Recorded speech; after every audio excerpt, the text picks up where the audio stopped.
How to use Acuity Scheduling for classes and events. Hey everyone, welcome. I hope you're all doing great. In this video, I'll show you step by step how we can use it. So basically, with Acuity Scheduling, as the name entails, you can feel free to schedule classes, events, and also services that you would like to provide. All of these options are available with Acuity, and you can use it in two different ways. First one being is going to be by visiting the site acuityscheduling.com, as you can see. However, I'm in the pricing page. This is why it may look different for you. Now, I wanted to show the pricing page just so you can get an idea of the pricing plans that they have to offer. You can pause the video and see which ones are going to offer what exactly, and you can go with it. However, you need to note that it does actually give you a free 7-day trial if you want to actually try it out for yourself before committing to any of these plans. Now, also, if you don't want to use this through the website, you can actually go ahead and use it through a Squarespace website if you have one. So if you have a Squarespace website, you can feel free to use Acuity Scheduling through it. And to do so, you simply just click on Scheduling on the main dashboard. This should open up Acuity Scheduling for you. And if you are on the main site, you simply just click on Get Started. Again, it's going to start for free for 7 days, and then you feel free to upgrade. So either way, whether you actually went through it through the website or your Squarespace, it's going to take you to the same page, which is going to be this one. Now, right away from the actual main page, you're going to find the setup process here. So you can actually go ahead and accept this setup process and use it yourself. Or you can actually go ahead and set it up through the settings here, which I'm going to do personally. Now, also, you're going to find on the right side of your page, you're going to find the actual scheduling page link. If you open this up, I'm just going to open it up in a new page. It's going to show us the actual design. It's just going to be basic by default, and you can find it to be looking like this. And this is pretty much where people can actually book us. And the thing is, even the least plan you can actually go ahead and get is going to basically give the client their own time zone, basically. So it's going to make them a lot easier for them, basically, is what I'm trying to say here. Now, we can just simply close out of here. And we can start by actually creating different appointment types. These could be services, events, or even classes. So let's just go ahead and do that. You can feel free to do it from here. But what I prefer to do is actually do it the proper way, which is going to be through the dashboard here. So if you just scroll down a little bit and go down to business settings, you're going to find availability and also appointment types. So we simply just want to click on that.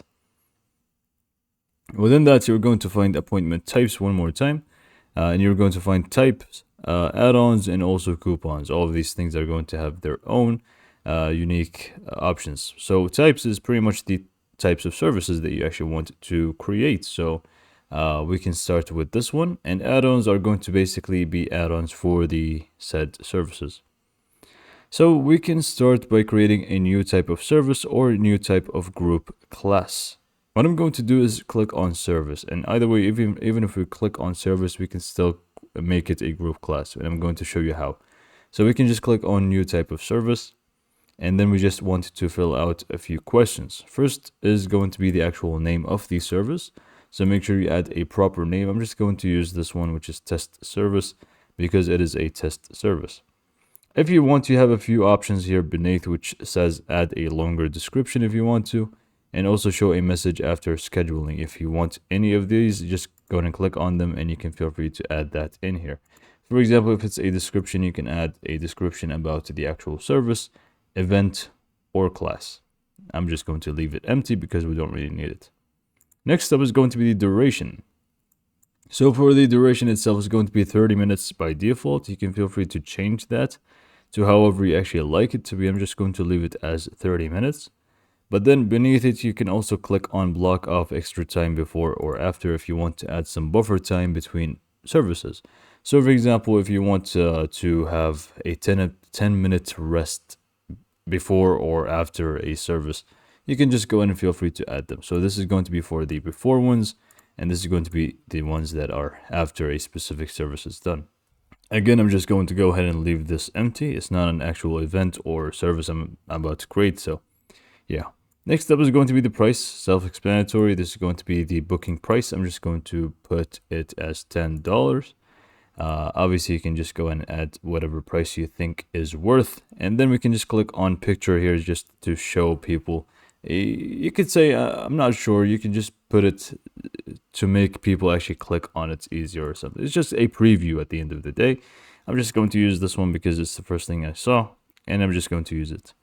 Next up is going to be the access. So usually you're going to keep it as public because you actually want people to schedule this. Unless you actually don't and you're not ready for it, in this case, just go ahead and set it to private until you're ready and just go ahead and put it as public again.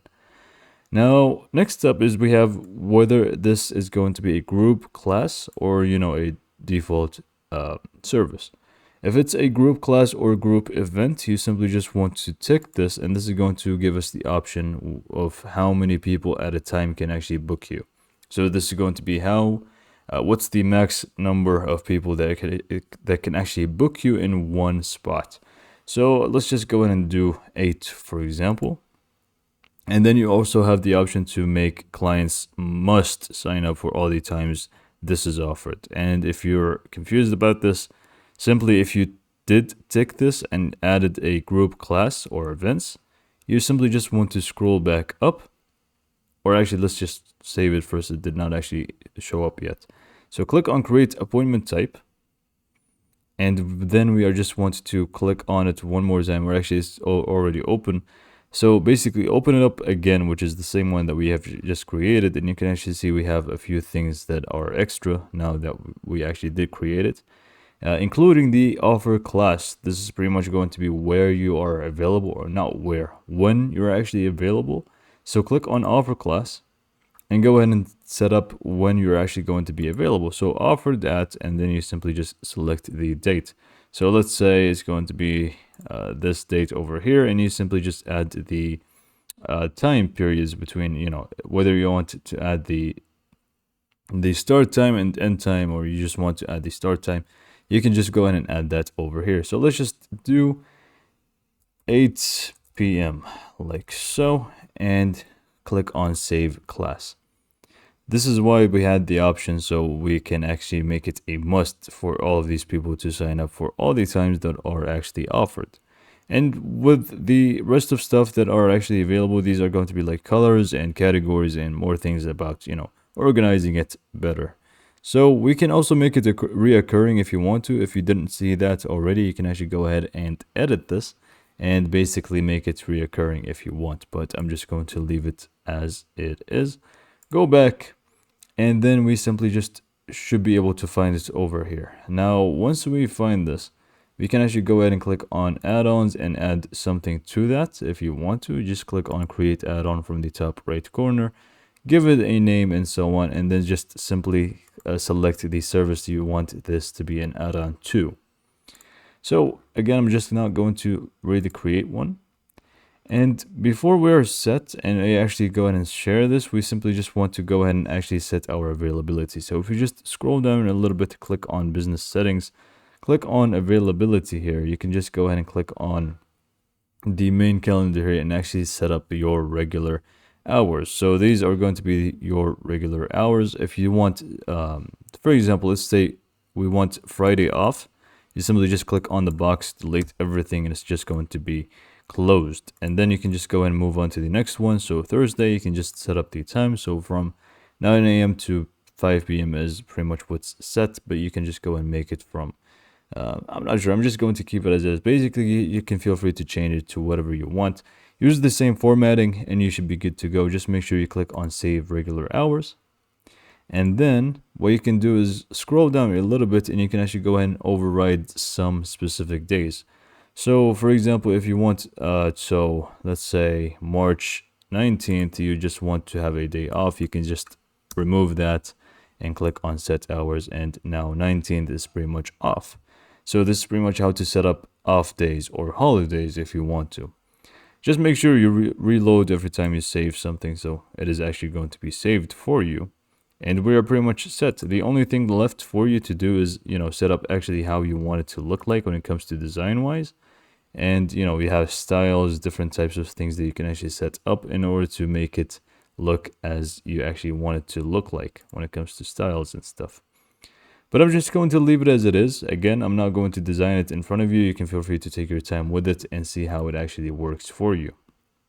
Now, again, you can just always go back to appointment types, create them, edit them, remove them, whatever you actually want to do here is completely up to you. So we can just click on delete appointment type because we don't really want the first one, which is created automatically for you.